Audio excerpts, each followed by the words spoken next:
Public health dentistry YouTube ചാനലിലേക്ക് എല്ലാവർക്കും സ്വാഗതം. ഇന്ന് നമ്മൾ സ്റ്റാറ്റിസ്റ്റിക്സിലെ ഒരു പ്രധാനപ്പെട്ട ആശയത്തെക്കുറിച്ചാണ് സംസാരിക്കാൻ പോകുന്നത്. ഗണിതത്തിലോ സ്റ്റാറ്റിസ്റ്റിക്സിലോ വലിയ മുൻപരിചയമൊന്നും വേണ്ടാത്തൊരാൾക്ക് പോലും വളരെ എളുപ്പത്തിൽ മനസ്സിലാക്കാവുന്ന ഒരു സംഭവം. അതാണ് ഇന്റർ ക്വാർട്ടൈൽ റേഞ്ച്, IQR എന്ന് പറയും. ഈ പേര് കേട്ട് ആരും പേടിക്കണ്ട. ഇത് ശരിക്കും ഒരു കൂട്ടം ഡേറ്റയിലെ ആ നടുവിലുള്ള ഏറ്റവും പ്രധാനപ്പെട്ട 50% ആളുകളുടെ കഥ പറയുന്ന ഒരു സംഖ്യയാണ്. അപ്പോൾ ഈ അറ്റത്തുള്ളവരെയൊക്കെ, അതായത് ഔട്ട്ലയേഴ്സിനെയൊക്കെ ഒഴിവാക്കി കാര്യങ്ങളുടെ ഒരു യഥാർത്ഥ ചിത്രം കിട്ടാൻ ഇത് നമ്മളെ എങ്ങനെയാണ് സഹായിക്കുന്നതെന്ന് നോക്കാം. നമ്മുടെ കയ്യിലുള്ള ഈ രേഖകൾ വെച്ച് നമുക്കിതിലേക്കൊന്ന് ആഴത്തിലിറങ്ങിച്ചെല്ലാം. തീർച്ചയായും അതൊരു വളരെ നല്ല പോയിന്റാണ്. കാരണം നമ്മൾ വെറുതെ ഒരു ശരാശരി, ഒരു ആവറേജ് മാത്രം എടുത്താറ് അത് പലപ്പോഴും തെറ്റിദ്ധാരണയുണ്ടാക്കും.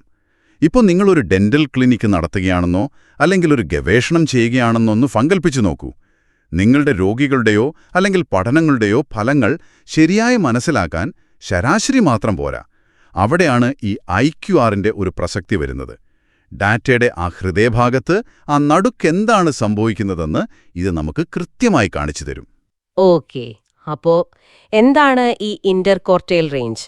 ഏറ്റവും ലളിതമായിട്ട് ഇതിനെ എങ്ങനെ നിർവചിക്കാം? വളരെ ലളിതമാണ്. ഒരു കൂട്ടം ഡാറ്റയിൽ ആ നടുവിലുള്ള 50%ന്റെ വ്യാപനം അല്ലെങ്കിൽ സ്പ്രെഡ്, അതാണ് IQR. അതായത് നമ്മൾ ഏറ്റവും കുറഞ്ഞ 25% ആളുകളെയും അതുപോലെ ഏറ്റവും കൂടിയ 25% ആളുകളെയും അങ്ങ് ഒഴിവാക്കും. രണ്ടറ്റത്തുള്ളവരെയും ഒഴിവാക്കുന്നു. അതെ. എന്നിട്ട് ബാക്കിയുള്ള ആ കൃത്യം നടുവിലുള്ള 50% ആളുകളിൽ മാത്രം നമ്മൾ ശ്രദ്ധിക്കും.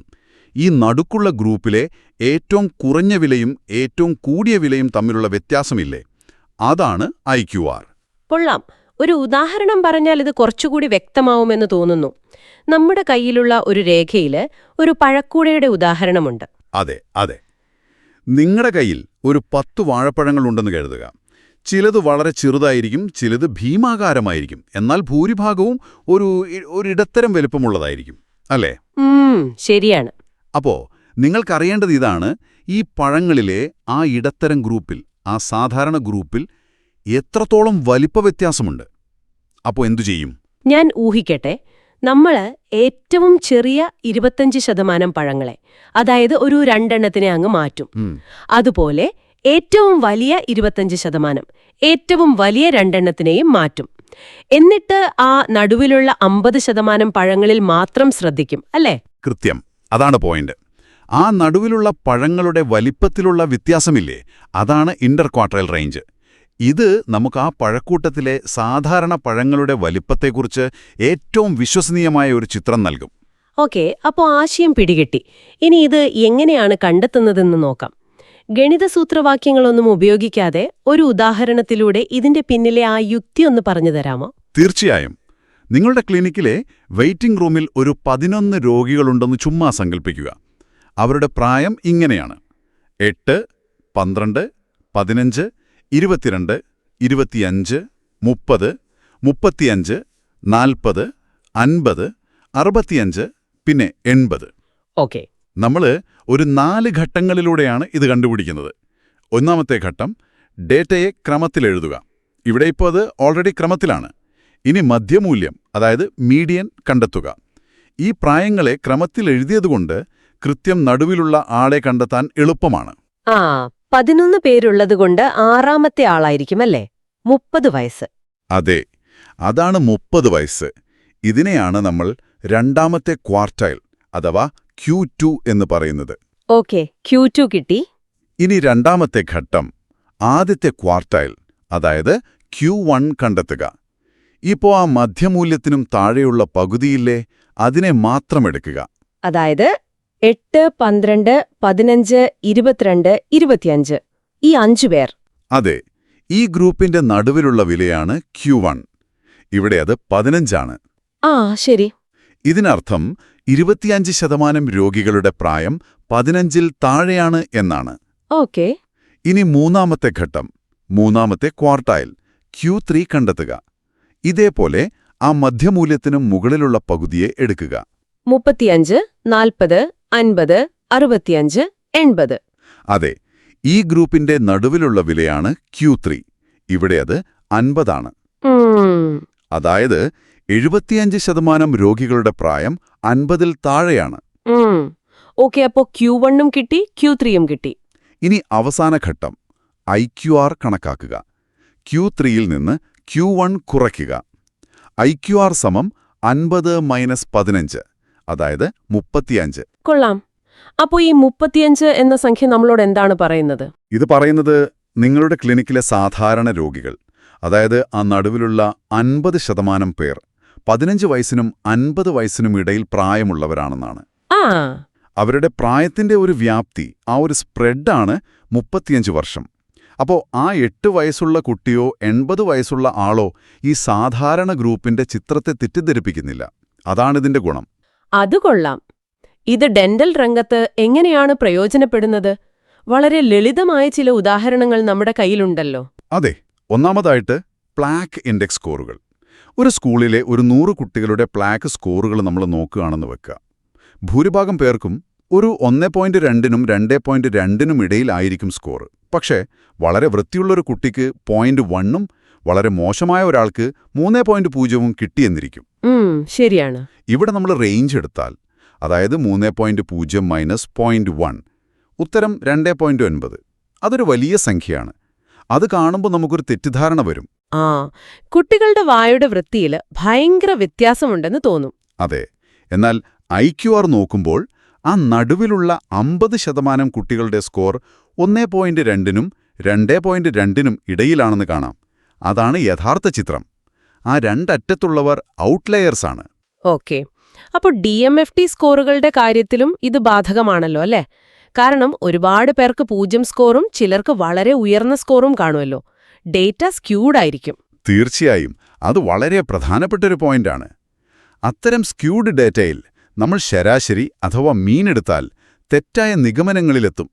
എന്നാൽ IQR ഉപയോഗിച്ചാൽ സമൂഹത്തിലെ സാധാരണ ദന്തക്ഷയ അനുഭവം എന്താണെന്ന് നമുക്ക് കൃത്യമായി മനസ്സിലാക്കാൻ സാധിക്കും. അതുപോലെ തന്നെ അനസ്തേഷ്യ ഫലിക്കാനെടുക്കുന്ന സമയം ഭൂരിഭാഗം രോഗികൾക്കും ഒരു 4-5 മിനിറ്റിനുള്ളിൽ ഫലം കിട്ടുമായിരിക്കും. പക്ഷേ ഒരാൾക്ക് മാത്രം 12 മിനിറ്റ് എടുത്തു. അപ്പോ ആ 12 മിനിറ്റ് ഒരു ഔട്ട്ലെയറാണ്. നിങ്ങളുടെ അനസ്തേഷ്യ ടെക്നിക്കിന്റെ ഒരു സ്ഥിരത മനസ്സിലാക്കാൻ IQR നിങ്ങളെ സഹായിക്കും. സാധാരണ രോഗികളിൽ അത് എത്രത്തോളം ഫലപ്രദമാണെന്ന് ഇത് കാണിച്ചു തരും. അപ്പോ ഈ ആശയം ബയോസ്റ്റാറ്റിസ്റ്റിക്സിന്റെ ഒരു വലിയ ലോകത്ത് എവിടെയാണ് വരുന്നത്? IQR മെഷേഴ്സ് ഓഫ് ഡിസ്പേർഷൻ എന്ന ഒരു കുടുംബത്തിലെ അംഗമാണ്. അതായത് ഡേറ്റ എത്രത്തോളം പരന്നു കടക്കുന്നു എന്ന് പറയുന്ന അളവുകൾ. അതെ. റേഞ്ച്, സ്റ്റാൻഡേർഡ് ഡീവിയേഷൻ ഒക്കെ ഈ കുടുംബത്തിൽ തന്നെയുള്ളതാണ്. പക്ഷേ ഡേറ്റയിൽ ഔട്ട്ലയേഴ്സ് ഉള്ളപ്പോഴും ഡേറ്റ ഒരു സാധാരണ രീതിയിൽ വിതരണം ചെയ്യപ്പെടാത്തപ്പോഴും, അതായത് സ്ക്യൂഡ് ഡേറ്റ ആകുമ്പോഴും ഏറ്റവും വിശ്വസനീയമായ അളവ് IQR ആണ്. അതുകൊണ്ടാണ് നമ്മൾ എപ്പോഴും മീഡിയൻ റിപ്പോർട്ട് ചെയ്യുമ്പോൾ കൂടെ IQRഉം കൂടി റിപ്പോർട്ട് ചെയ്യുന്നത്. നേരെ മറിച്ച് മീൻ റിപ്പോർട്ട് ചെയ്യുമ്പോൾ കൂടെ സ്റ്റാൻഡേർഡ് ഡീവിയേഷനും റിപ്പോർട്ട് ചെയ്യും. ഓക്കെ. അപ്പൊ അതൊരു ജോഡിയായിട്ടാണ് പോകുന്നത്. അതെ. അപ്പോ ഒരു ഗവേഷണ പ്രബന്ധം വായിക്കുമ്പോൾ മീഡിയനും IQRഉം ഒരുമിച്ച് കണ്ടാൽ അതിനർത്ഥം ആ ഡേറ്റ ഒരു പക്ഷേ സ്ക്യൂഡ് ആയിരിക്കാം. ഗവേഷകർ അതിനെ ശരിയായ രീതിയിലാണ് കൈകാര്യം ചെയ്തത് എന്നാണോ? അതെ, കൃത്യമായി. അതൊരു നല്ല സൂചനയാണ്. പിന്നെ ബോക്സ് പ്ലോട്ടുകൾ കണ്ടിട്ടില്ലേ? കണ്ടിട്ടുണ്ട്. ആ ബോക്സ് പ്ലോട്ടുകൾ വരയ്ക്കാൻ IQR അത്യാവശ്യമാണ്. അതിലെ ആ ബോക്സ് തന്നെ ഇന്റർക്വാർട്ടൈൽ റേഞ്ചിനെയാണ് പ്രതിനിധീകരിക്കുന്നത്. ഡേറ്റയിലെ ഔട്ട്ലയേഴ്സ് കണ്ടെത്താനും ഇത് സഹായിക്കും. ശരി. അപ്പോൾ ഇന്റെ ആശയം ഉപയോഗിക്കുമ്പോൾ ആളുകൾക്ക് സാധാരണയായിട്ട് എന്ത് തെറ്റുകളാണ് സംഭവിക്കാറ്? ഏറ്റവും പ്രധാനപ്പെട്ട ചില തെറ്റുകളുണ്ട്. ഒന്ന്, സ്ക്യൂഡ് ഡേറ്റയ്ക്ക് മീനും സ്റ്റാൻഡേർഡ് ഡീവിയേഷനും റിപ്പോർട്ട് ചെയ്യുക. നമ്മൾ നേരത്തെ പറഞ്ഞ DMFT സ്കോറുകൾ പോലെ. അതെ. DMFT, പോക്കറ്റ് ഡെപ്ത് പോലുള്ള ഡെന്റൽ ഡാറ്റ മിക്കവാറും സ്ക്യൂഡ് ആയിരിക്കും. അവിടെ മീഡിയനും IQRഉമാണ് ഉപയോഗിക്കേണ്ടത്. രണ്ടാമത്തത്, ഔട്ട്ലയേഴ്സിനെ അവഗണിക്കുന്നത്. 1-2 തീവ്രമായ വിലകൾക്ക് ശരാശരിയെയും റേഞ്ചിനെയും മൊത്തത്തിൽ വഴിതെറ്റിക്കാൻ കഴിയും. IQR അതിൽ നിന്നൊരു സംരക്ഷണം നൽകുന്നു. ശരി. പിന്നെ IQRഉം റേഞ്ചും ഒന്നാണെന്ന് കരുതുന്നത്. റേഞ്ച് മുഴുവൻ ഡാറ്റയുടെയും വ്യാപനമാണ്. IQR ആ നടുവിലുള്ള 50%ന്റെ മാത്രം വ്യാപനമാണ്. ഓക്കെ, അത് വ്യക്തമാണ്. നാലാമതായി, IQR ഒരു ചെറിയ സംഖ്യയാണെങ്കിൽ ഡാറ്റ സ്ഥിരതയുള്ളതാണെന്ന് മനസ്സിലാക്കാതിരിക്കുക. ഒരു ഉദാഹരണം പറയാം. ഒരു പഠനത്തിൽ ഒരു മരുന്ന് ഫലിക്കാനെടുത്ത ശരാശരി സമയം 7 ദിവസം ബ്രാക്കറ്റിൽ IQR 5 മുതൽ 21 ദിവസം വരെ എന്ന് കണ്ടാൽ ആ 7 ദിവസം എന്നതിൽ മാത്രം ശ്രദ്ധിക്കരുത്. കാരണം ആ IQR വളരെ വലുതാണ്. 16 ദിവസത്തെ വ്യത്യാസമുണ്ട്. അതെ, അതിനർത്ഥം ഫലപ്രാപ്തിയിൽ വലിയ വ്യത്യാസങ്ങളുണ്ട് എന്നാണ്. ചിലർക്ക് 5 ദിവസം കൊണ്ട് ഭേദമായി, മറ്റു ചിലർക്ക് 21 ദിവസം വരെ വേണ്ടിവന്നു. അതൊരു വലിയ ഇൻസൈറ്റ് ആണല്ലോ. അവസാനമായി ഏറ്റവും അടിസ്ഥാനപരമായ തെറ്റ്, IQR കണ്ടെത്തുന്നതിന് മുമ്പ് ഡേറ്റയെ ചെറുതിൽ നിന്ന് വലുതിലേക്ക് ക്രമീകരിക്കാൻ മറന്നുപോകുന്നത്. അത് ചെയ്താൽ പിന്നെ ഉത്തരം മുഴുവൻ തെറ്റും. അതെ. അപ്പോൾ ഇന്റർകോർട്ടൈൽ റേഞ്ചിനെക്കുറിച്ച് നമ്മൾ ഇന്ന് ഒരുപാട് കാര്യങ്ങൾ പഠിച്ചു. ചുരുക്കത്തിൽ പറഞ്ഞാൽ ഇത് ഡേറ്റയുടെ ആ നടുവിലുള്ള 50% കഥയാണ് പറയുന്നത്. തീവ്രമായ വിലകളെ, അതായത് ഔട്ട്ലേയേഴ്സിനെ ഇത് അവഗണിക്കുന്നു. ഡെന്റൽ രംഗത്ത് സാധാരണയായി കാണുന്ന സ്ക്യൂഡ് ഡേറ്റയെ മനസ്സിലാക്കാൻ ഇത് ഏറ്റവും മികച്ചൊരു ഉപാധിയാണ്. അതെ, ഒരു ക്ലിനീഷ്യനെ സംബന്ധിച്ചിടത്തോളം IQR മനസ്സിലാക്കുന്നത് രോഗികളിലെ വ്യതിയാനങ്ങൾ തിരിച്ചറിയാനും ചികിത്സയുടെ സ്ഥിരത വിലയിരുത്താനും പിന്നെ ഇതുപോലുള്ള ഗവേഷണ പ്രബന്ധങ്ങൾ ആത്മവിശ്വാസത്തോടെ വായിക്കാനും സഹായിക്കുന്നു. ഇത് നിങ്ങളുടെ തീരുമാനങ്ങളെ മെച്ചപ്പെടുത്തുന്നു, അത് സ്വാഭാവികമായും രോഗികളുടെ വിശ്വാസം വർദ്ധിപ്പിക്കും. ഈ ചർച്ച അവസാനിപ്പിക്കുമ്പോൾ നിങ്ങൾ ചിന്തിക്കാനായി ഒരു ചോദ്യം നൽകാം. അടുത്ത തവണ നിങ്ങൾ ഏതെങ്കിലും ചികിത്സയുടെ ഫലത്തെക്കുറിച്ച് വായിക്കുമ്പോൾ അവർ ഒരു ശരാശരി ഫലം മാത്രം തരുന്നുണ്ടെങ്കിൽ സ്വയം ചോദിക്കുക, ഇവിടെ ഇന്റർക്വാർട്ടൈൽ റേഞ്ച് എന്തായിരിക്കും? ആ ചികിത്സയുടെ ഫലം എല്ലാവർക്കും ഏകദേശം ഒരുപോലെയാണോ, അതോ നടുവിലുള്ള കുറച്ചു പേർക്ക് മാത്രം കിട്ടുന്ന ഒരു ഭാഗ്യമാണോ അത്? ആ ഒരൊറ്റ ചോദ്യം നിങ്ങൾ തെളിവുകളെ വ്യാഖ്യാനിക്കുന്ന രീതിയെ ഒരുപക്ഷെ മാറ്റിമറിച്ചേക്കാം.